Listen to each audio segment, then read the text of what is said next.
Glad you're here. Let's stand up. Y'all feeling good today? It's nice. I love cold weather. So here we are, sweater weather. Hey.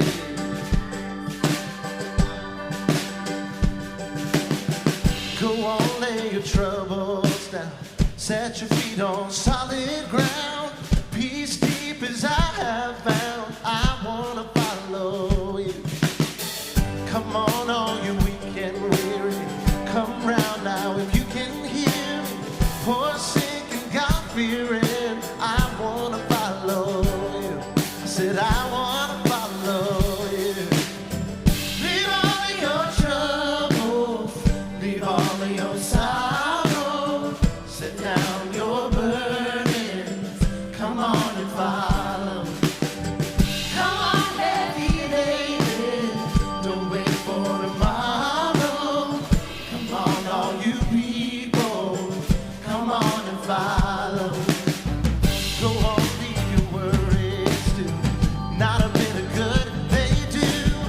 There's a word that's coming through. Go on, leave your worries too. So I call your name in the middle of the night. I wanna know, can you hear my cry? June heat and moonlight. Said I wanna follow you. Well, I wanna follow you. Leave all of your troubles. Come on, sing it. Leave all of your sorrows. Set down your burden. Oh, come on. Come on and follow. Come on, heavy laden. Don't wait for tomorrow. Come on, all you people. Come on and follow. Oh yeah, yeah, yeah. Set your burdens down. Set your burdens down. Set your burdens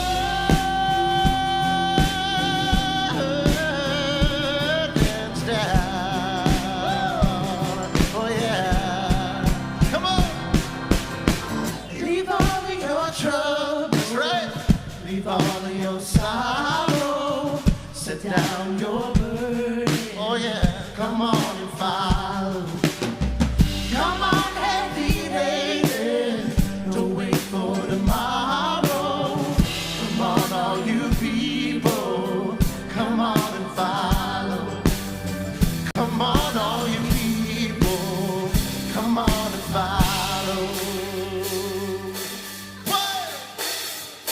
Oh, leave all of your troubles. Leave all of your sorrows. Set down your burden. Come on and follow. Hey, come on, heavy laden. Don't wait for tomorrow. Come on, all you people. Come on and follow. Come on, all you people. Come on and follow. Yeah. That's right. Y'all can have a seat. Thank you. Hi, Grace Point family. We're Scott and Lori and Denver McMath, welcoming you from the Rocky Mountains of Colorado. Whether you are live at Lindsley or part of the online community, welcome today to the service. A little bit about us. We started going to Grace Point about 2 years ago when we first visited live the week before Josh preached. We were in town in Nashville to visit our son Hayden, whom you also know as one of the drummers at Grace Point. And we had the awesome opportunity to be invited into the Grace Point community, and we've been attending online ever since. So before service begins, we just want to remind everyone that no matter who you are, no matter who you love, and no matter how you exist in this world, you are celebrated, you are affirmed, and you are welcome and loved here at Grace Point. Enjoy the service. That's amazing. Yeah. What we want y'all to do is we want you to find somebody, if you're comfortable doing that, introduce yourself, talk about your week, meet and greet, or meet and three. Whatever you want to call it. We'll be right back.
Well, good morning, Grace Point. Welcome to church. I'm Murphy Gill, pronouns he, him, his. Want to first off say welcome to the online community. Everybody, we wish you could all be in this space together. Someday, maybe we'll have this big giant reunion somewhere and have 500 people all in one space. Be really cool. But welcome to the online community. First off, a couple of quick announcements. We're trying to go as paperless as possible. And so you can see on all your tables, there's a card that has a QR code. So you can use that to find out all kinds of information about Grace Point and what's going on. We are in need, of course, always. Every church you've probably ever connected to is in need of volunteers. We need volunteers for lots of different things. Particularly the band needs some volunteers, right, Ricky? So if you're interested in being a music volunteer, you can use that. Go online. You can go to the Grace Point site, and there's one that's band volunteer form button. You can do everything else, which like I said, there's lots of things. There's people that set up and tear down, and hospitality, and all kinds of things. That's a general volunteer button. You can find that on there as well. So. Just a quick reminder, I know they've mentioned it a couple of times, but our Grace Point kids and youth will be meeting again on Sunday, starting on the 21st. I know they're excited. We're excited. That's going to be when the kids are in, it adds just a buzz in the place. Sometimes the buzz is maybe not the greatest buzz, but it's a buzz when kids are around. Just to let you know, for the online community especially, starting next Sunday, we will be offering communion again. So this gives you an opportunity to prepare your elements at home. We'll, of course, have those here, but we're going to begin doing the offering communion as part of the service once again starting next week. We've been doing this meal train for Kat Armas. There's still 4 slots left as of when she sent me this information here. So if you'd like to be a part of that, if you want to contribute meals for those last few slots, follow the Kat Armas Meal Train button as you hit that and you go to the Grace Point website. There are some dietary needs and drop-off information that's on there.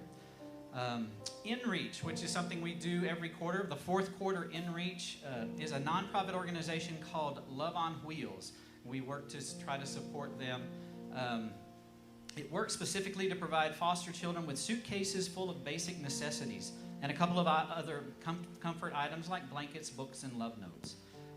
You can help if in person. You can bring the items to Kathy Gilliland or Emily Wire.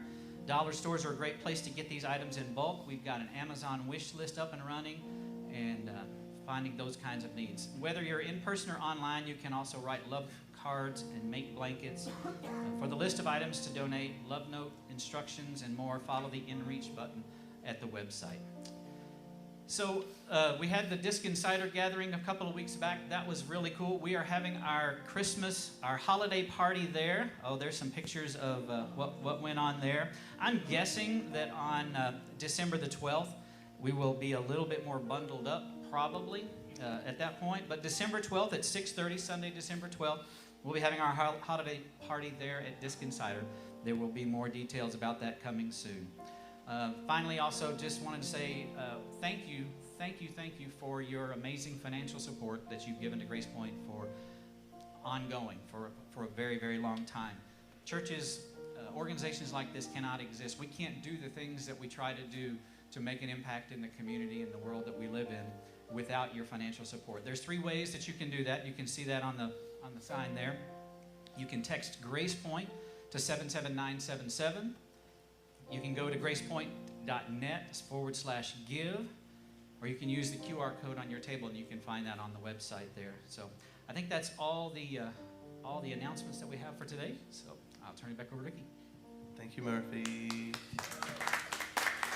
I do want to ask if y'all want to stand with us again for this next song.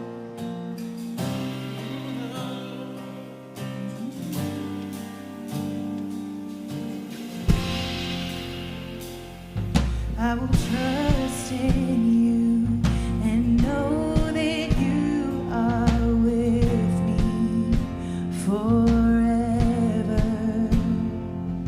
I'll confide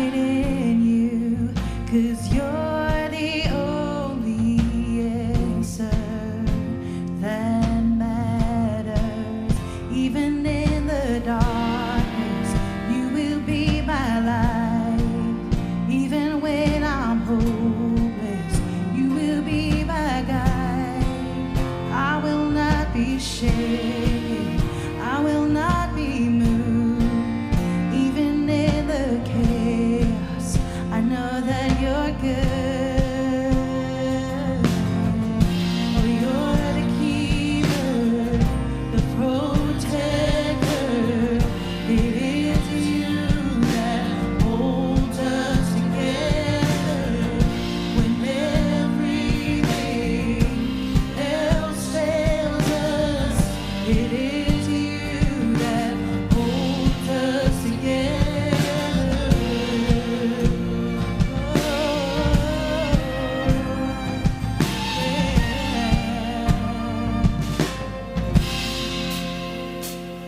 I will trust in you, your thoughts and plans of me, they are good.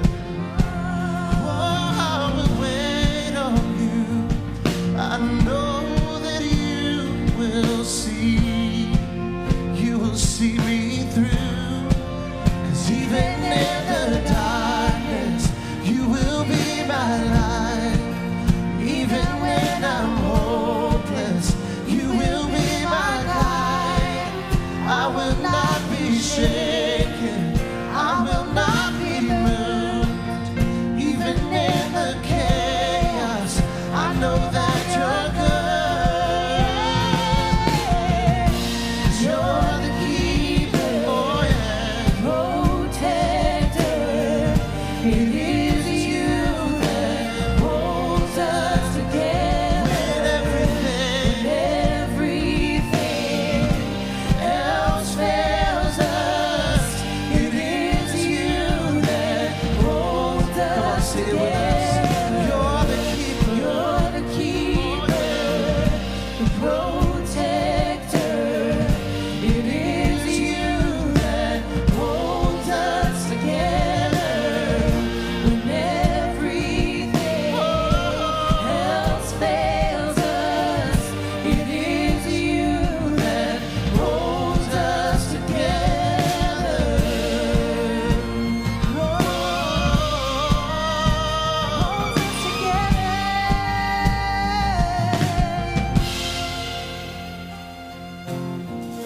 Oh, you're the keeper, the protector. It is you that holds us together when everything else fails us.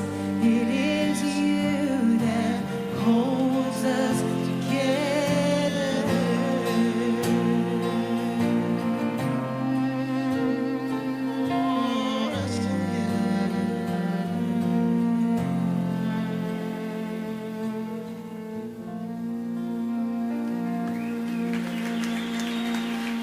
Amen. You can have a seat. Thank you. Hey, let's thank our band one more time. Family. Hi. Hi, how are you? It's good to see you. Well, hello, Grace Point. It is so, all right, yes, great. That extra hour does make a difference. I don't care what they say. How many of you love this? Like the time change, it's gonna be dark at like in 15 minutes. It's gonna be awesome. How many of you love this? I love this. I love this. And I know, every time people are like, well, you know, you could just go to bed an hour earlier every week and you would get the same effect. But it feels like I won something. Does that make sense? Like I like to feel like I won something. This was a gift. It's just fantastic. So thanks for being here with us. Thanks for being with us online, to our online community. We're thrilled you're here and chatting it up. We're so glad to have you. And happy November. I don't know if anybody else is sort of just stunned right now that we are in the 11th month of the year. And it's also a month that sort of begins that holiday season rush. And importantly, it is Native American Heritage Month in this country. And it's a really interesting month for that to take place because during this month we celebrate Thanksgiving, and there's all sorts of American mythology built up in our celebration of Thanksgiving. Mythology that most of us probably were taught as kids in school about how great we were and how how this whole country came to be. And what we're discovering as we actually, listen to history and listen to other voices is that founding myth, by the way, founding myths are never actually true. Right? Like whether it's a country, or whether it's a community, like everything looking back always tends to be rosier than it was in the moment. And what our founding myth as a country has done is it's giving us a sense of superiority and exceptionalism that is just unfounded. And we have used that to wreak havoc in the world. And so if I could recommend a book for you this month, one of the best books I've ever read. And when I say best, I remember it's called Indigenous Peoples' History of the United States. Anybody read this book? Such a powerful book. I remember being on an airplane when I was reading it, and somebody leaned over and said to me, "How's that book?" And I was like, "It's horrible. It's so well done, and it's so convicting and so challenging. But the contents of the book are horrible. But it was for me, even though I sort of had out here in the ether, this idea that our founding myth isn't true, actually reading stories and actually hearing history." It was just unbelievably provoking and transformative for the way I thought about that. So I would encourage you to read that book. It's really, really a good read. So today and next week we're winding up a series we've been in on the 7 signs Jesus performs in the Gospel of John. And today we're looking at the 7th sign, and you may be going, whoa. There are 7 signs. Why are we doing an extra week in the series? And I think because that's the whole point of the Gospel of John, is that there's something that comes after the 7th sign, and we're going to look at that next week. But there's been a pattern that's been established as we've been looking through these signs. And these signs, by the way, are all pointing toward abundant, full life. And for the community and the person that produced the Gospel of John, they had found abundant and full life in their experience of Jesus. And so at the end of the Gospel, they're very clear, and they say, listen, we could have told you a lot of stuff. We really were specific. And we told you these specific things because we wanted you to believe in Jesus, to trust in Jesus, and in doing so find life through him. So that's been the whole point of this gospel. And so there are these signs. Jesus does a thing that points somewhere, and then inevitably there's always conflict. Somebody always gets upset about it. Somebody always gets frustrated. There's this sense of that Jesus is stepping into, like he's living in a powder keg and giving off sparks. Some of you aren't old enough, but I just quoted Total Eclipse of the Heart, and I just want to create some space to appreciate that. Right? That Jesus is living in this context where everything seems like it could just explode at any moment. And every one of these signs leads and ratchets up that tension an extra notch. And this 7th sign, right? The 7th sign is what pushes everything over the edge. And so we're going to explore that. In this sign, I want you just, again, to remember the context of the Gospel of John, because the Gospel of John has been the proof text and the source for lots and lots of anti-Semitism, Christian anti-Semitism. The Gospel of John was written by Jewish people who also were people who believed Jesus was the Messiah and who were recently kicked out of the synagogue. So the Gospel of John is written in the community they worshiped with, the community they known, the community they raised their kids in, they were kicked out because they had added this Jesus component into their faith. And so the Gospel of John was written in the aftermath of a really bad breakup. And so if it seems like there's a little anger in there, if it seems like there's a little bit of tension and grief in there, yeah. I mean, how many of you have ever been through a really bad breakup? Right? This letter is reflective of one side of that story. And we're going to meet a character today named Lazarus. And we're going to say a lot about him at the end. But I just want to begin by saying, like almost everything else in the Gospel of John, I don't think we're being invited to take this story or this person literally. I do not believe that John intends us to believe that this specific person named Lazarus was a person who existed in history. And there's a reason I think that, beyond even Gospel of John sorts of things. Scholars debate which gospel was written first. Well, they know Mark was written first, then Matthew. But there's sort of a debate between the next two. General consensus is that Luke was written after Matthew and then John. But there's also a school of thought now that says, based on some things in Luke, that they think John was written first and then Luke. The reason I'm bringing you into Bible Nerd class is because whoever wrote first, Luke or John, I think one of them borrowed the Lazarus character from the other. And here's what I mean. In Luke chapter 16, there is a story that Jesus tells about a rich man and a beggar named Lazarus. The rich man is unnamed in the parable. He was given a name in history by commentators, but he's unnamed in the parable. And there's a beggar named Lazarus. And Lazarus, the rich man, has a gate protecting his home. And Lazarus would lay at the rich man's gate. And the rich man would sit inside and eat on fancy, fine foods. And he would share nothing with Lazarus. And the dogs would come because he also had sores all over his body. He needed medical care and couldn't get it. And the dogs would come and lick his sores as his only sort of relief from the pain. And eventually, in this story that Jesus tells, the man Lazarus dies. And when the man Lazarus dies, he goes to what is in the story called Abraham's side, or in the old language would be Abraham's bosom. He goes to this place of rest and reward and bliss. And the rich man goes to Hades. Now, if you're reading this story, like trying to get hints and guesses about the afterlife, it's a parable. The point of this story is not what happens to us when we die. That's not what Jesus is doing here. He's doing something far more brilliant than that. So but here's what's fun about it. While the rich man is in torment in Hades and Lazarus is living it up in paradise, there's like this way for them to talk. And Abraham's there hanging out. And so the rich man is trying to get Abraham to let him out. And then, you can't get out. And then he's saying, well, okay, listen, send Lazarus to dip his finger in water, then send him down here and let him put that drop of water on my tongue to give me some relief. Has the rich man learned a lesson? The beggar left by the gate is now going to be his servant. Send Lazarus. Abraham says, nope, there's a gulf there. Lots of commentators think we're supposed to understand that the gulf was the rich man's heart. There's a gulf. Nobody can go, nobody can come. You're stuck. We're stuck. And so then this is what happens. The rich man said, then I beg you, Father Abraham, send Lazarus to my father's house. I have 5 brothers. He needs to warn them so that they don't come to this place of agony. Abraham replied, they have Moses and the prophets. They must listen to them. The rich man said, no, Father Abraham, but if someone from the dead goes to them, they will change their hearts and lives.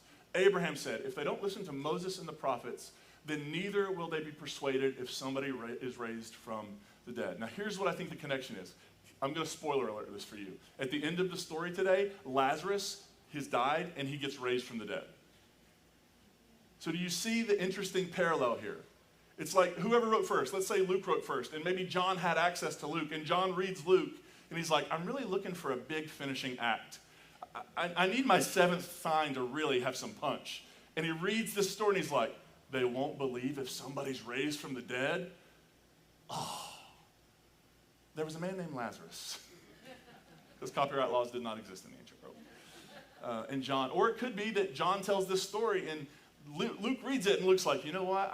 This wink, wink, nudge, nudge to my buddy John because he really inspired me, right? Like, who knows how it happened? I just think these stories are connected. I think that the parable character of Lazarus is a parable character of Lazarus in John as well.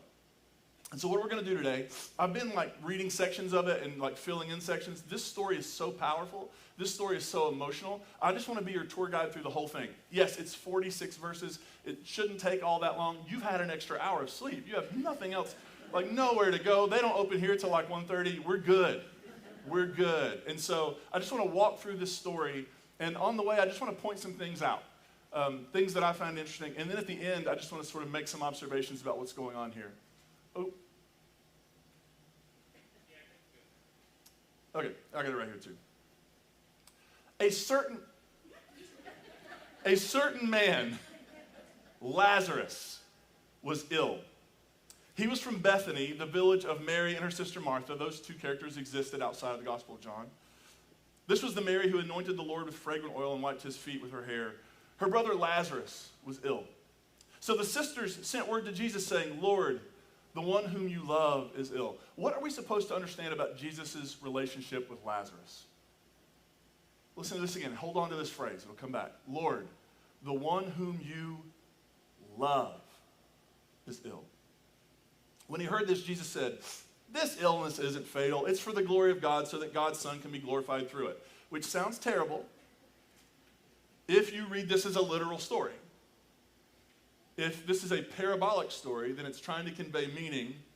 And so we need to understand that Jesus in this story is saying, look, this thing, there's a lot more going on in this than you can know and imagine. It looks away on the surface, But what you need to trust is that somewhere beneath the surface, there's activity. There's something happening that you currently can't see or understand. Jesus loved Martha, her sister, and Lazarus. When he heard that Lazarus was ill, he stayed where he was. After 2 days, he said to his disciples, let's return to Judea again. The disciples replied, Rabbi, the Jewish opposition wants to stone you, but you want to go back. Jesus answered, aren't there 12 hours in a day? Well, actually, Jesus? Maybe there's more. But I don't think I think he's talking about just the daytime. But he wasn't aware of time change either. Whoever walks in the day doesn't stumble because they see the light of the world. Whoever walks in the night does stumble because the light isn't in them. He continued, our friend Lazarus is sleeping, but I am going in order to wake him up. The disciples said, Lord, if he's sleeping, he will get well. Now, here's what you have to love about this. Over and over in the Gospel of John, John has been saying to us, if you're reading this literally, you're going to miss it. Right? So Jesus and Nicodemus, at night, Jesus says, if you really want to experience the kingdom of heaven, the kingdom of God, you got to be born again. Nicodemus is like, what? How in the world am I supposed to go back into my mother's womb a second time? Now just imagine that, like Jesus just rolled his eyes at that. And then he goes to the woman at the well, and he says, you know what? You come here every day to draw water.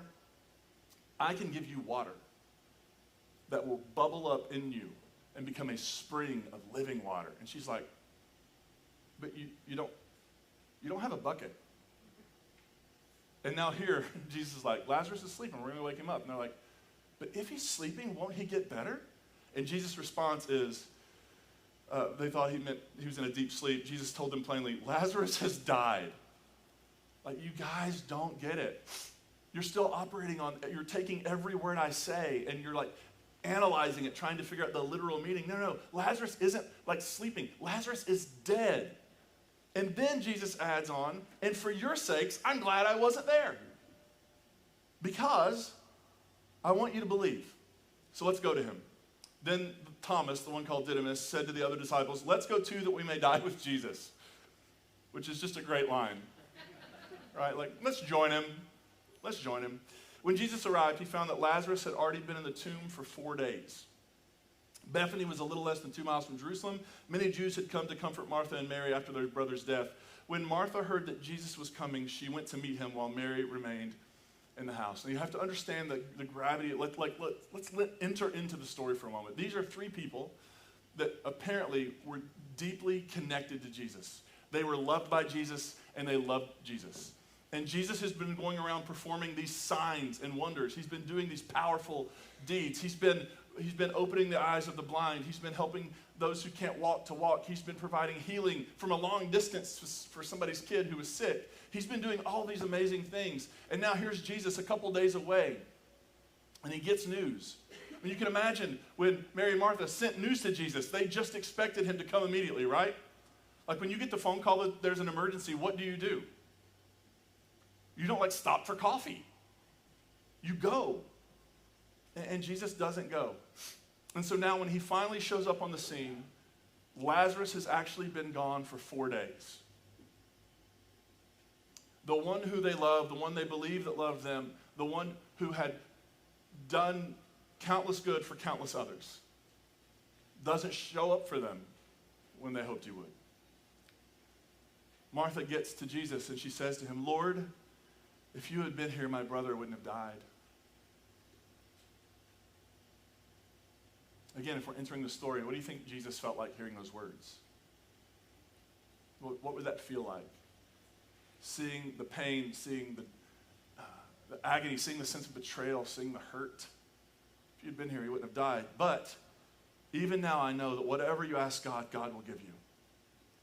Actually, there's this glimmer of hope in her. Jesus told her, your brother will rise again. Martha replied, I know that he will rise in resurrection on the last day. Right? Even Martha here is operating in, she has a paradigm for how things work. You live, you die, at the end of time, you come back to life if you've done it right. Yeah, Jesus, I know he'll live again in the last day. There's going to be a moment when he's going to come back to life again. Jesus said to her, I'm the resurrection and the life. Whoever believes in me will live even though they die. Everyone who believes in me will never die. Do you believe this? Do you see what he's inviting her to do? She has an understanding of how this whole thing works.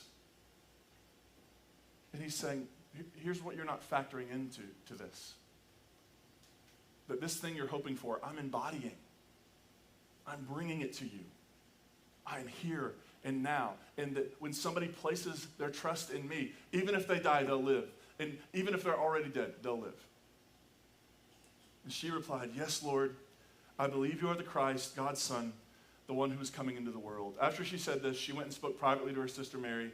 The teacher is here and he's calling for you. When Mary heard this, she got up quickly and went to Jesus. She hadn't entered the village. He hadn't entered the village, but was still in the place where Martha had met him. When the Jews who were comforting Mary in the house saw her get up quickly and leave, they followed her. So now there's a crowd building. They assumed she was going to mourn at the tomb. When Mary arrived where Jesus was and saw him, she fell at his feet and said, Lord, if you had been here, my brother wouldn't have died. Again, the same grief, the same hurt, the same agony, the same loss. When Jesus saw her crying and the Jews who had come with her also crying, he was deeply disturbed and troubled. He asked, where have you laid him? Where is he? They replied, Lord, come and see. Jesus began to cry, which if you grew up like I did reading King James, it's the shortest book in the Bible. Jesus wept. The Jews said, see how much he loved him. Remember at the beginning? The one you love is ill, and now we're at the tomb. They're like, oh, look how much Jesus loved him. I mean, not enough to get here on time, but look how much he loved him. But some of them said, he healed the eyes of the man born blind. Couldn't he have kept Lazarus from dying? Jesus was deeply disturbed again when he came to the tomb. It was a cave and a stone covered the entrance. Jesus said, remove the stone. Martha, the sister of the dead man, said, Lord, the smell will be awful. He's been dead 4 days. Again, the King James turns that whole sentence, 2 words. He stinketh. Now, why in the world we would change that? Of all the things all the problems the King James Bible has, they get one thing right. They introduce the word stinketh into the English vocabulary, and we just let it go like it doesn't matter. Now here's what's interesting. 4 days. He's been dead 4 days. In Jewish thought, 4 days was the time, was the 4th day was sort of the day when the spirit finally gave up and departed. So the body is dead, but the spirit hovers around the body. The spirit stays around. The spirit hangs out. It floats around. It doesn't leave until the 4th day. And on that 4th day, that's when you're really, honest to God, you're not coming back. You're dead. So this is sort of, Lazarus is now beyond the past. He's beyond the point of help. There is no resuscitation for Lazarus at this point. The 4th day is come. Jesus replied, didn't I tell you that if you believe, you will see God's glory? So they removed the stone. Jesus looked up and said, Father, thank you for hearing me. I know you always hear me. I say this for the benefit of the crowd standing here so that it will believe you sent me. Having said this, Jesus shouted with a loud voice, Lazarus, come out. And then the dead man came out, his feet bound and his hands tied and his face covered with cloth. Jesus said to them, untie him and let him go. Now here's what's interesting. Do you remember, if you were here last week, if you heard last week, we talked about how we're always, in these stories, Jesus is always inviting the person into their own transformation journey. Right? So the blind man, he puts some mud on his eyes and says, go wash. To the man who had been unable to walk for 30-some years, he says, pick up your mat and go. To the man who has the son at home ill, he says, go home. He's better. Here, he calls for Lazarus. Come out. Come out. And Lazarus does the little mummy shuffle.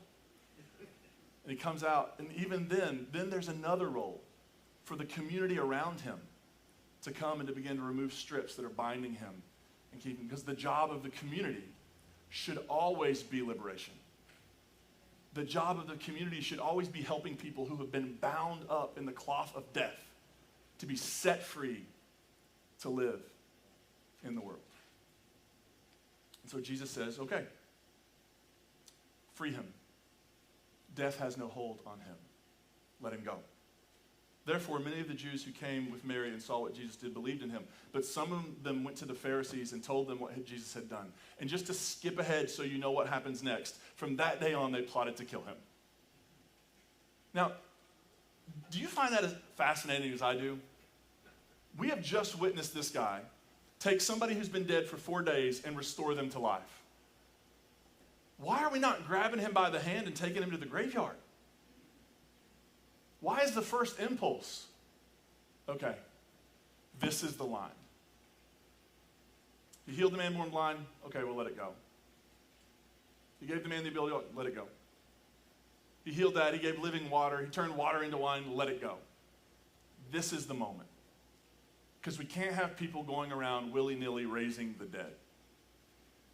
Now, if this story were literally true, and it happened within human history, and there was a crowd of people gathered around a tomb that saw a dead man come back to life, don't you think all of them would believe?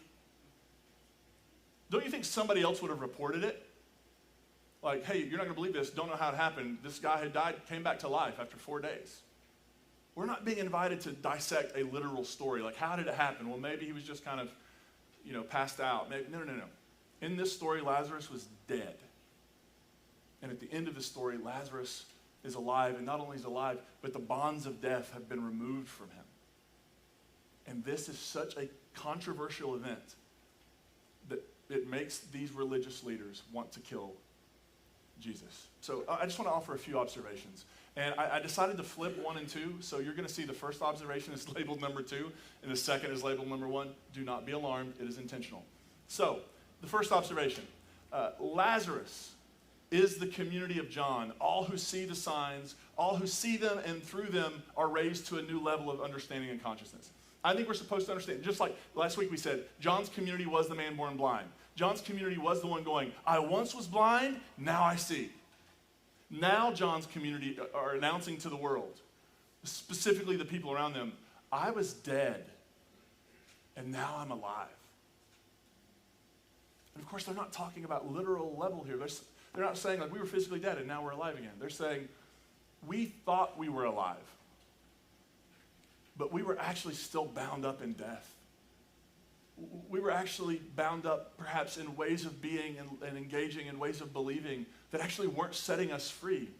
They were actually just heaping more and more shame and guilt on us. More, well, if you do this, then you're good. But once you do this, then you're never really good. And that is not just an ancient first century Jewish problem. It is a 21st century Christian problem. Maybe more so than any other religion in the world. Because there's no other religion in the world that moves the carrot they dangle in front of you like Christianity. Like all you got to do is believe. Okay, after you believe, you got to do this. Like there's some public stuff you got to do, and well, now there's this whole other back catalog of stuff we haven't told you about yet. And if you don't get it all right, then you're a bad Christian, or you're backslidden, or you were never really saved to begin with. Or right? How many of you have been a part of that whole deal? Just constantly moving, and they say, no. In Jesus, we found something that liberated us. In Jesus, we found something that actually infused our life with human flourishing in a way that we maybe never thought was possible. What if the goal of religion, what if the goal of the Christian religion, what if the goal of faith was to do just that? What if the goal of faith was to lead people to the spot where they will flourish as human beings? Where they will feel the most whole, the most healthy, the most integrated, the most connected, the most beloved, the most themselves. What if we stopped teaching people that they were the problem?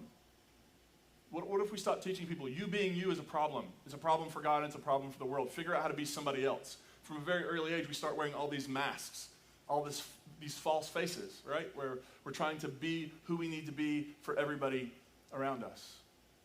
What if the goal is human flourishing? What if a religious community like Grace Point, what if we evaluated how well we're doing? What if that was the metric?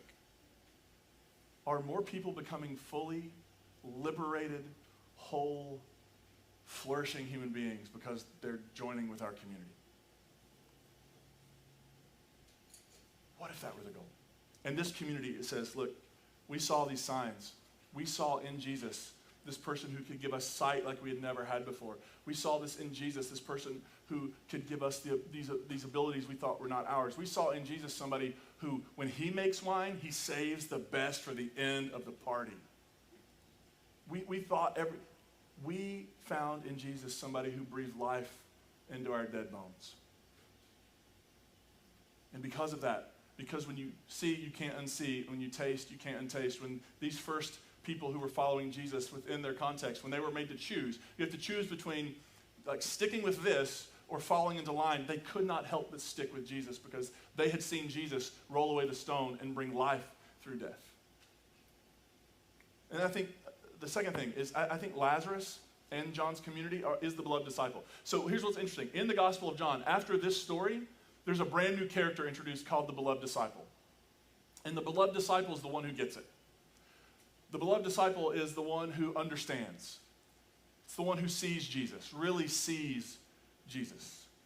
I think we're supposed to understand that now that Lazarus is raised, this is who, like John is saying, we are the beloved community because we see Jesus. Now, you have to understand, he's writing this out of grief. We don't want to walk around saying we are the only beloved community, right? There are lots and lots of people doing that already. But here's what we can say. We feel beloved because we have been given life and sight and transformation through this story of Jesus. So there are those in this story, this community who sees the signs and they start putting the pieces together and they see Jesus and they follow him. But then there are those who don't. There are those who see Lazarus get raised from the dead and they're like, oh, we have got to kill this guy. Who knows what's next? And that leads me to this. In the face of the risen Lazarus, in the face of this human life that was just in the realm of death, there are still those who are closed off, who refuse to see in these signs the possibilities that are open and available. They refuse to see it. And so I was right, well, why? Like, here's the thing. In the world of this story, they knew Lazarus was dead. They know he's alive. Why would you resist that? Why would you not celebrate it? Are you kidding me? Death giving way to life? Why would we not celebrate that? I think it's because there's just too much to lose. For the religious institution, there's just too much to lose. And we don't need to dip our toe in Jesus' day. We just need to think about our own day. When so many people feel like they're coming alive, and that coming alive looks different for different people. It may be their doubts and questions are sparking something in them that is leading them deeper into faith. It may mean that for some people, it may be moving them in a different direction, but they could feel more alive and more free and more whole than ever. And then you have the religious institution trying to pull them back. Say, no, you can only ask those questions within this set of boundaries. You can only move forward within this little square we give you. You can't actually leave the square. You can ask the questions and only accept our answers. And I think what we're met with in this story is that tension between desperately wanting to hold on to how things were. But here's why. When you see the people who are wanting to hold on to how things were, when they're wanting to make something great again, you are meeting some people who have been very, very privileged because how things were worked really well for them. But there are people trying to come out of tombs for whom the previous way did not work. And what allowed the rich man to be up in his palace eating in his palace behind his gate, eating good foods while Lazarus died begging at his gate. That's a totally different experience, right? In the same world. So you totally get why the rich man in this story would go, let's make Israel great again. I want to go back to eating behind my gate, eating my good food.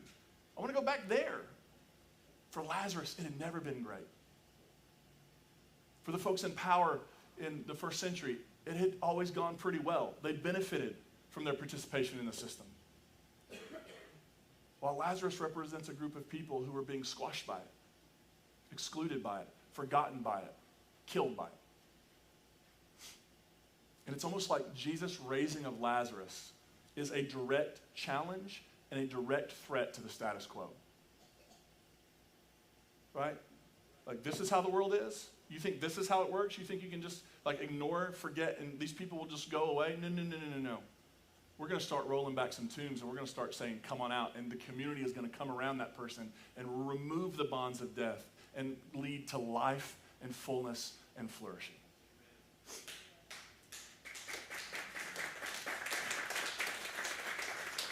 That's the job of a Christian community. And that's why Christian communities should always be in all sorts of trouble. Like, the question we should be asking is, why is everybody on the internet so mad at us? It's like, why is nobody on the internet mad at us this week? Oh, did we not work toward liberation and flourishing and wholeness for people? Did we not challenge the system? Did we not call into question how things are and cast a vision for how things not only could be, but should be?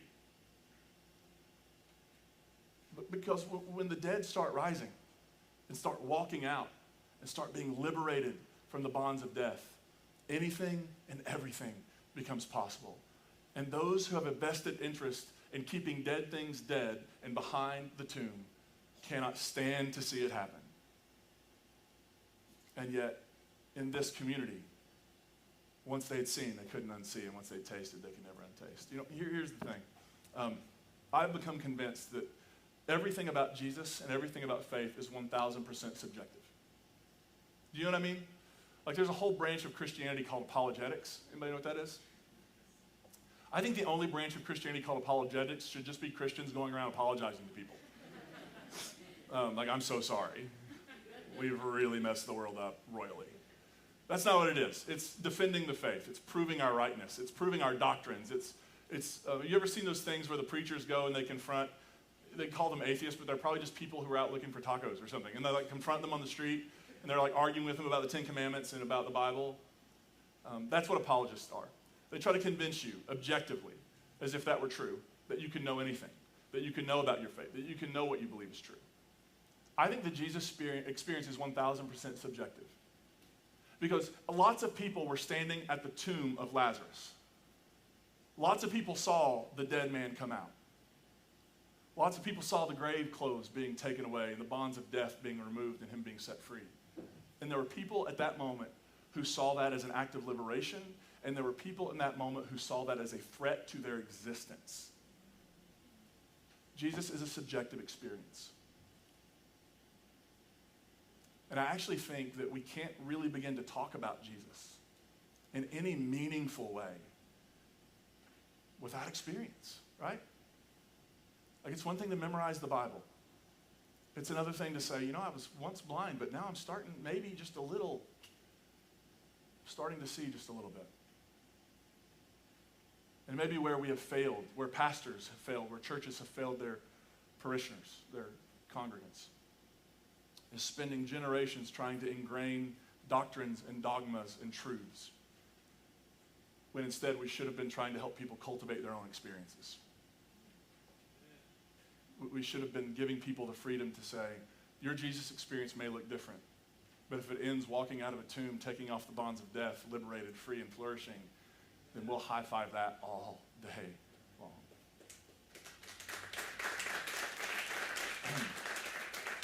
So I've used this quote before. If you've been around a while, please forgive me, but I almost can't read the quote without getting a little misty. There's just something about this quote that, for me, sums up my experience, because it sums up what I just tried to say. In the last analysis, Frederick Buechner, in the last analysis, you cannot pontificate, but only point.